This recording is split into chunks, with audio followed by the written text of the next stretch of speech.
اللجنه التاديبيه اللي شكون اللي يفتح التحقيق ضد عادل عمروش؟ ماهيش اللجنه، سي رئيس الجامعه المغربيه هو اللي يفتح. تظن بلي رئيس انت الخصم وانت الحكم، هو الخصيم وهو الحكم. رئيس الجامعه الملكيه حيفتح تحقيق ضد المنتخب ديالو او اللاعبين ديالو. انا نتساءل اولا يعني بصراحه، انا شفت مقابلات، شفت مدربين كبار لما تنتهي المقابله يروح يخلص مع المدرب ويمشي للفيستيان. واش جاب والد الركراكي داخل البساط الاخضر؟ اولا علاش تدخل داخل البساط الاخضر؟ نوليو للتحقيق محمد. التحقيق هذا ضد عادل عمروش ماهوش جا البارح. تعطيني شويه.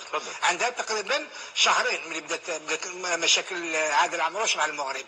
انت تعرف الكاف كانت راح تحل تربصات في شمال افريقيا لشهاده كاف برو. نعم. واستنجدت باليوفا باش تبعث لها المكونين. نعم. لما اليوفا بعثت القائمه تاع المكونين موجود اسم جزائري اللي هو عادل عمروش.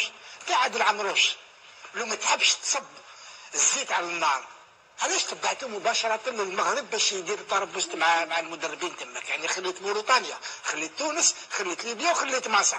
الكاف هي التي ارادت ان ترسل عادل عمروش للمغرب من اجل تدريس المدربين المغاربه، من اجل الحصول على كاف برو، لان عمروش مدرب مكون تاع اليافا، متابع اليافا وحاصل على اليافا برو. نعم. يعني هو مؤهل من اجل تكوين المدربين ومنح شهادات كاف برو. نعم. تفضل. انت علاش تبعتوا للمغرب؟ تبعتوا لتونس، تبعتوا لمصر، تبعتوا ليبيا.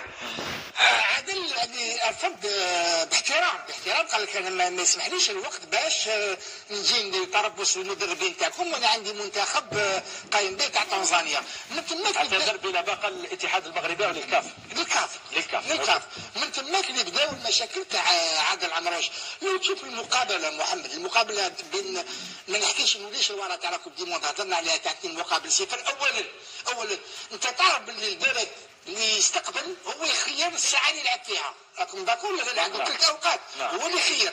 الاتحاديه التنزانيه خيرت الساعه الثانيه بعد الزوال. ما قبلش رئيس الجامعه المغربيه، غير التوقيت. الله ما عندوش حق. لما صاروا المشاكل هذايا، لما دار عادل غير توقيت الى ساعه ليليه. يعني نعرف انه المنتخبات الافريقيه تحب تلعب معك في الظهيره من اجل استغلال عامل الحراره والجو، وهذا من حقهم. عندهم 3 اوقات يخيروا. لما تكلم عادل كان السيد رئيس الجامعه تكلم مع رئيس تاع تنزانيا، رئيس الاتحاديه تنزانيا، قال له نحيه وانا نتكلف بالتعويضات. نحيه هذا المدرب، نحيه وانا نتكلف بالتعويضات. رئيس الاتحاديه تنزانيا رفض بالطبع، رفض. لما رفض سي لقجع اللي هو رئيس الجامعه وعضو في المكتب التنفيذي تاع الكاف فتح تحقيق كما قلت انا، وعاقبوه يعني بطريقه كالبرق. شوف انا شفت يعني في تاريخ العقوبات، يعني ما شفتش فيه ممكن تعاقب مدرب بعام يعتدي على لاعب او فيه عقوبات يعني اطول من عقوبه عادل عمروش 8 مباريات، ولكن تصريح لم اجد. ما نقولش ما كاش، لكن انا شخصيا لم اجد.